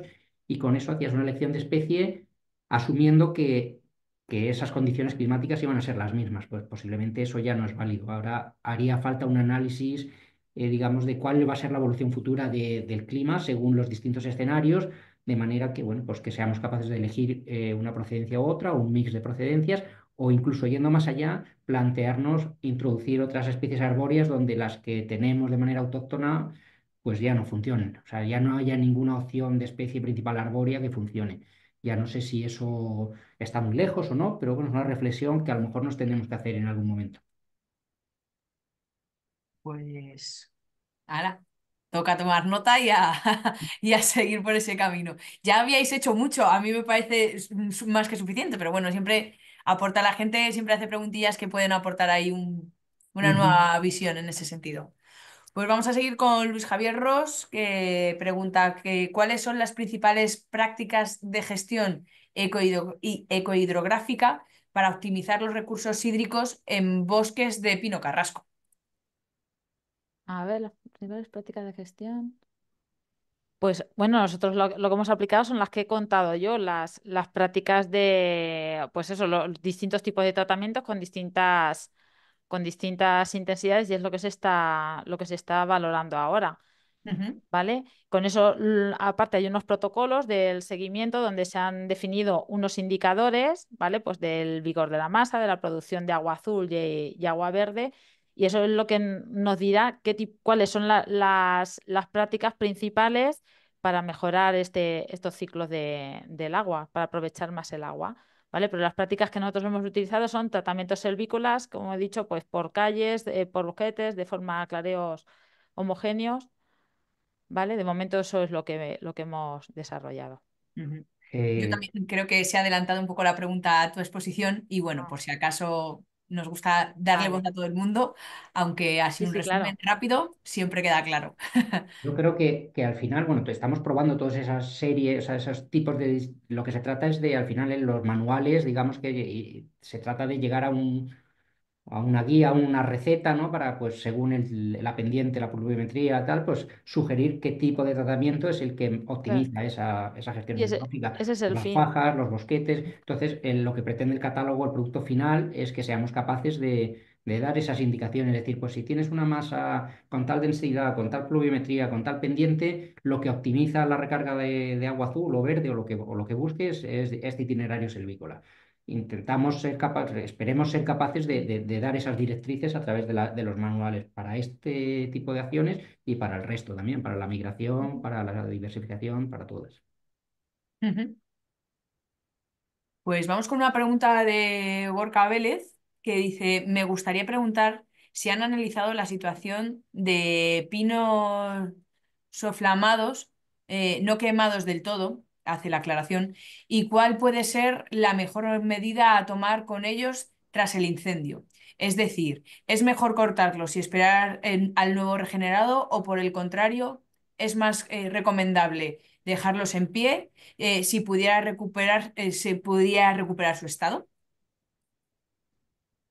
No sé, Mm. Miguel. Bueno, yo comento a nivel del proyecto LIFE no se han tratado, pues son masas súper con muchísima densidad de regenerado y no hemos encontrado el caso de este caso de pinos inflamados, como dice.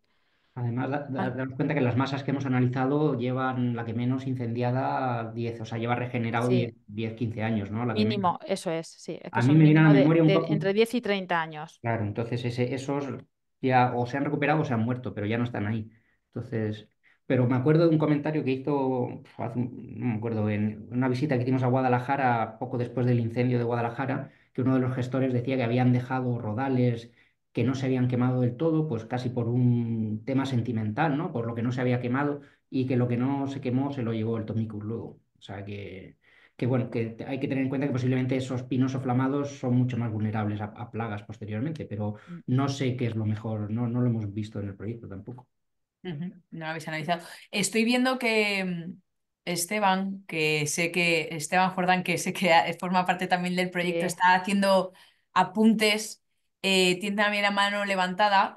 Nos decía que dice que un truco es controlar la FCC para reducir la interceptación. Le voy a activar el micro por si él Ujú. considera que tiene que responder a algo, pues él ya lo tiene Sí, activado claro. cuando quiera que se Sí, él es el encienda. coordinador del proyecto LIFE, o sea que Cuando Excepcional. quiera que él sabe encienda de su lo que micro y va. hable. Buenas tardes. Ay, qué bien, con el micro abierto. Sí, Sí, hombre, ya que estás por aquí, oye, lo está libertad. suyo es dejarte. Bueno, bueno, pues la verdad es que eso son preguntas muy interesantes las que se están formulando. Y bueno, con respecto a la ecohidrología, ¿qué se hace para recuperar agua, para influir en el agua verde y azul? Pues básicamente el control de la fracción de cavidad cubierta. Nuestras intervenciones, la intervención que ha contado hace un poco Lourdes, pues básicamente es generar oquedades, oquedades con el 40 al 50% de hueco. O sea que son intervenciones bastante más intensas de lo que estamos acostumbrados habitualmente. Pero si queremos influir sobre el agua verde o azul, tiene que ser así, ¿vale? Y básicamente esa es la herramienta, manejar la fracción de cavidad cubierta, ¿vale? A la vez que mejoramos la cantidad de agua, ¿m? A la vez que gestionamos el agua forestal, pues estamos influyendo sobre el vigor del árbol. Por otros trabajos que hemos realizado, vemos que cuando manejamos la fracción de cavidad cubierta, pues también se mejora el desfronde, la vitalidad. Bueno, el desfronde, pero desde la perspectiva del vigor, porque está el desfronde cuando vía decaimiento, que son equilibrios, pero el desfronde desde el punto de vista del vigor también se mejora con esa misma herramienta. ¿Vale? Y bueno, pues la verdad es que es una cuestión muy, muy interesante. ¿Vale? Y respecto a esta última pregunta de las zonas incendiadas, sobre los árboles, ¿qué hacer con los árboles soflamados? Depende, porque es muy difícil acertar. Cuando tienes un incendio y en el perímetro existen árboles soflamados o simplemente que han sufrido estrés térmico, en ocasiones Pues bueno, la respuesta es diferente. Depende de la climatología que tengamos durante las semanas o meses posteriores, pues el árbol se va a mantener vivo o va a ser, o se va a morir directamente, o va a ser hospedado por perforadores. Lo más normal es que sea atacado por perforadores. Normalmente un árbol soflamado, en general, como regla general, lo mejor es quitarlo, lo mejor es cortarlo. Si se hace un trabajo de estos primeros trabajos que se hacen de emergencia, de corta de la madera muerta, yo personalmente lo incluiría, porque la experiencia te demuestra que o va a morir o va a ser hospedado por perforadores y vas a tener que ir a quitarlo después. Y encima vas a tener una fuente de perforadores que puede ir a otros árboles del entorno. ¿Vale? Muchas gracias, Esteban. No sé si Lourdes quieres aportar algo más. No, nada. Vale, que veía ahí la manita levantada y Ay, digo, pues no sé, le he no, no te tocado, no me he preocupes, dado no, da cuenta. igual, digo, por si acaso no te estaba dejando decir Nada. algo. Mira, seguimos con las preguntas y Luis Javier Ros vuelve al ataque y pregunta que cómo se mide el éxito de las actuaciones de la adaptación implementadas en este proyecto. Sí, pues eso lo hemos contado y con indicadores. También se han establecido una serie de indicadores, ¿vale? Que son los que van definiendo, pues, tanto de densidad y de lo que he comentado del vigor, en el Mm, caso este, pues del vigor de la masa, en el caso de la migración, pues, según la supervivencia, el estado de los pies, pues, qué alturas, diámetros. Cada una de las acciones se han establecido, es una serie de indicadores que nos dice si ha mejorado la masa, qué estado se encuentra en la masa. mm. Yo le recomiendo que entre, como hemos dicho, en la propia página del proyecto, que además Ujú. también hemos puesto un banner en la web del colegio, por si acaso, porque somos ahí aliados. Muy bien. Entonces, cualquier cosa lo tenéis abierto, como ha Si dicho viene, si Lourdes. no por correo, también nos pueden preguntar lo que quieran o pedirnos información. Ahí viene también en la web del proyecto, hay también una exposición itinerante donde explica también con detalle los tipos de trabajos que se han desarrollado y si no Y cualquier vi, cosa, también viene un contacto que nos pueden poner un correo y les contestamos con lo que necesiten. Ha Genial. preguntado alguien también que le he contestado yo directamente si iban a estar disponibles las ponencias y por supuesto que sí, las podéis hacer Ujú. llegar en PDF y ahí aparece, en mi caso por lo menos, mi teléfono, mi dirección de contacto, o sea que de una manera o de otra estamos a vuestra disposición. Sí, intentaremos enviarlo desde el colegio. Nos gusta hacerlo cuando son proyectos de estos para que la gente tenga la información. Como estamos con la nueva web, estamos ahí teniendo nuestra propia interacción para esta cuestión. Entonces, en cuanto podamos, y si no, lo más fácil, escribir un correo a forestales@forestales.net y os lo enviamos en el acto. Ujú. Voy a trasladar también una pregunta de Juan Manuel Batiste que dice que parece que la migración asistida introduce un cambio de paradigma respecto al origen de la planta, tradicionalmente considerada mejor adaptada la de cada estación. Esta introducción de planta de origen distinto tiene un respaldo de sostenibilidad económica, teniendo en cuenta la baja rentabilidad económica del pino carrasco. Yo voy a contestar esto, pero dando desde mi punto de vista, esto sí que ya es una cosa, una opinión personal, ¿no? Los pinares de Alepensis no son rentables prácticamente en ningún, por lo menos en el ámbito mediterráneo, no son rentables en casi ningún sitio, por no decir en ninguno. Entonces, aunque no es el objetivo principal del proyecto, creo que es muy interesante cuantificar todos estas, digamos, estos, ay, no me viene ahora todos estos mejoras ecosistémicas como la recarga de acuíferos, de manera que quizá en el futuro seamos capaces de monetizarlo, ¿no? De cobrar por esos servicios ecosistémicos, que no me salía la palabra. Bueno, pues el primer paso de cuantificar cómo funciona la gestión y que cierta gestión se traduce en una mayor recarga, una mayor diversificación con mayor biodiversidad, ser capaces de cuantificar esos procesos, creo que nos va a hacer mucho más fácil en el futuro ser capaces de monetizarlo, de obtener digamos, un pago por esos servicios, igual que se ha hecho o se está trabajando mucho con el carbono también, pues quizá sea un paso que nos acerque al final a que la rentabilidad de los pinares, de la gestión de los pinares de Alepensis, pues venga un poco de esa combinación de fuentes de ingresos, la caza, el carbono, el agua, etcétera. Ujú. Aparte de la migración, también nosotros estamos trabajando, queremos replicarlo para otras especies, no solo dejarlo. El proyecto este se basa en el hábitat del pino carrasco, pero también es importante intentar replicar. Por ejemplo, en Murcia tenemos rodales que estamos haciendo seguimiento de Tetraclinis, también que ha funcionado muy bien esta migración, que no es solo dejarlo pensándolo aquí. Aquí nosotros hablamos del pino porque es el proyecto, es la idea clave del proyecto, pero se puede llevar más allá a otras especies. Ujú. No, la verdad es que abre ahí un campo interesante y al final no deja de ser otra opción más. Pues no sé si alguien más se anima a hacer alguna aportación. Ay, mira, acaba de llegar Juan Manuel, responde, dice, ciertamente la mejora ecosistémica será un argumento importante una vez se implementen los sistemas de PSA que justifique esta actuación. PSA son pago por servicios ambientales. Bueno, um, ¿puedo comentar una cosa? Por supuesto. A ver, nosotros en el ámbito mediterráneo tenemos una perspectiva posiblemente diferente, diferente. Llevamos un tiempo que a las formaciones de Pinus alepensi le pedimos lo mismo que al resto, que generen créditos de biodiversidad, que secuestren carbono, etcétera, etcétera. Llevamos unos años por esa vía, pero creo que en el ámbito mediterráneo lo que le tenemos que pedir es protección. Estos días creo que se está poniendo de relieve la importancia de esa infraestructura verde que nos puede defender. En la región de Murcia, a fecha actual, en este episodio de sequía que se ha sufrido desde finales bueno, desde mediados del 2023, han muerto aproximadamente 1 millón de árboles. Son árboles que necesitamos, árboles que necesitamos para que nos protejan, para que absorban la energía cinética, para que reduzcan la escorrentía, para que defiendan las poblaciones, sus ciudadanos, etcétera.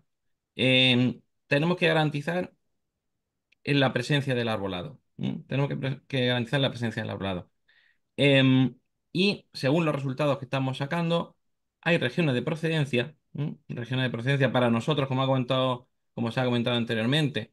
Levante interior, curiosamente, aquí en Murcia, nos va mejor que la procedencia local.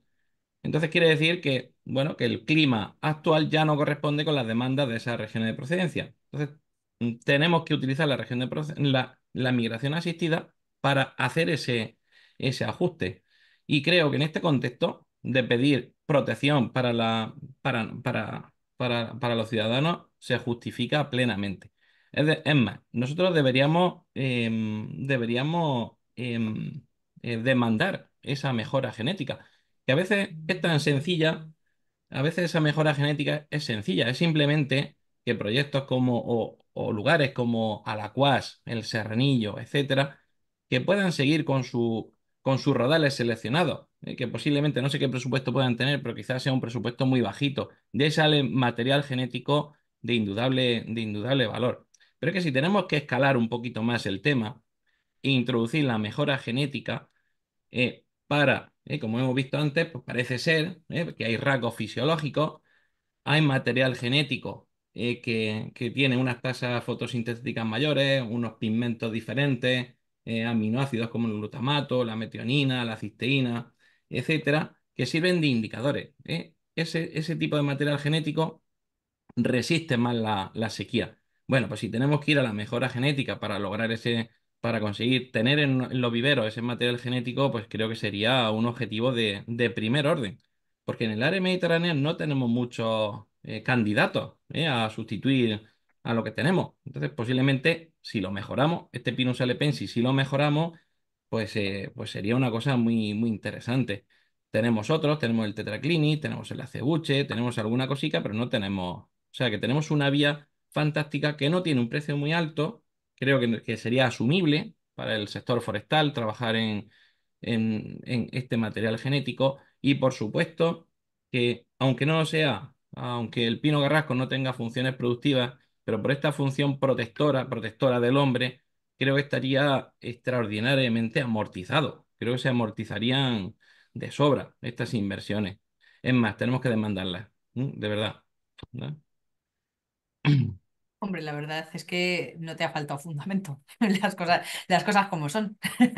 Así Imagínate, ¿no? que, no, claro, no siempre se tiene lo ideal y si al final esta es una solución y además aquí hablas de un coste relativamente asumible, pues oye, ¿por qué no implementar las cosas se mejoran? ¿Por qué no está? ¿No? Sí, bueno, la verdad es que tenemos que probar, también tenemos que probar cosas. Desde el punto de vista de mejora genética, recuerdo a finales de los 80, bueno, sí, en 80, 85, casi los 90, donde llegó una especie al ámbito mediterráneo, llegó Pinus eldarica. Pinus eldarica era una maravilla, era una especie que se suponía que iba a aguantar la sequía y que, bueno, pues era una especie que combatía el Pinus alepensi. Y además muy bonito, con unos conos, con unas piñas hacia arriba, unas ramas, bueno, con mucha más alegría que el pino carrasco que está siempre tristón, con las ramas por abajo. Bueno, pues ahora llegó la sequía y vamos a ver dónde tenemos el Pinus eldárica, que tenemos algunas repoblaciones, y se ha secado igual que él. Se hemos metido un material de fuera bueno, de fuera de nuestra región de procedencia y de todo. Jolín, y ahora, 30 años después, descubrimos, ¿sabes? Que no es la solución, que no es la solución. Por eso hay que reivindicar también las pruebas. Aunque pensemos que una prueba está fuera de lugar, hay que probar, porque nosotros estamos necesitados de eso. Nuestras experiencias son a 20 años, a 30 años. Tiene que haber arraigo, tiene que haber fructificación, regeneración, a prueba de insectos, a prueba de plagas, de enfermedades. O sea, que tenemos que hacer alguna pruebecilla. Si nos sale mal, no pasa nada. O sea, lo peor es no probar. Ahora mismo estamos recuperando experiencia. Claro, también decíamos que hay que ver el ciprés. El ciprés, si nosotros estuviéramos en Grecia, pues formaría parte de nuestro ecosistema el ciprés que nunca se seca. Bueno, pues este año se está secando. Este año se está secando con esta sequía tan extrema. O sea que, bueno, pues tenemos que probar cosas. Y muchas cosas de mejora genética que no. Que vamos, que el riesgo es asumible. Es asumible. No, claro, si es que además el que no sepa que nuestro sector no se mide a corto plazo es que no sabe de nuestro sector. Claro. Entonces, al final, cuando haces un experimento no puedes conseguir resultados a los 15 días. Aquí hay que esperar el tiempo que hay que esperar y ya está. Y está claro que cualquier prueba requiere su tiempo, pero y es necesaria para poder mejorar, insisto, como en cualquier otra cosa. Tú haces la prueba, ves cómo funciona y sigues adelante o lo descartas. Entonces, al final no deja de ser. Lo que pasa que es a más largo plazo. A lo mejor no lo has visto. No has visto el final de ese proceso, pero eso no significa que alguien no pueda seguir con ello. En fin, ha llegado una última pregunta, le voy a dar voz, ¿vale? Que también de Juan Manuel Batiste, que dice, el coste económico de implantar estas mejoras en términos de protección, ¿crees que lo entenderán los propietarios privados sin un respaldo económico externo, como los PSA? Yo siempre llego a la misma conclusión en este tipo de jornadas, en que yo escucho a Esteban y los argumentos que ha dado son irrebatibles. O sea, pero somos francamente malos como colectivo exportando, contándoselo a la sociedad o a los políticos. No somos capaces de vender una cosa que aparentemente son todo ventajas, a la gestión forestal, y siempre andamos atascados en lo mismo. No llegamos a la sociedad, no llegamos al político. No, o sea, y no sé, algo estamos haciendo mal, eso está claro, pero yo siempre al final llego a la misma conclusión. Entre nosotros nos lo contamos muy bien, pero no somos capaces de llegar, de hacer ver y no sé, y ahí ya sí que no tengo la respuesta. O sea, que me gustaría, creo que sería necesario trabajar en eso, porque son mensajes vamos, se venden solos prácticamente, es- pero no somos capaces de hacerlo ver.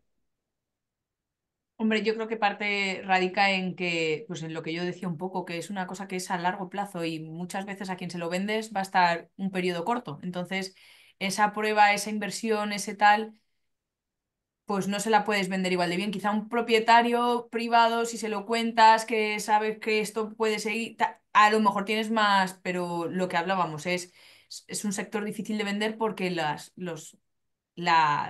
el fin o los resultados van a salir muy a largo plazo y puedes no verlos. Entonces, a veces cuesta en ese sentido.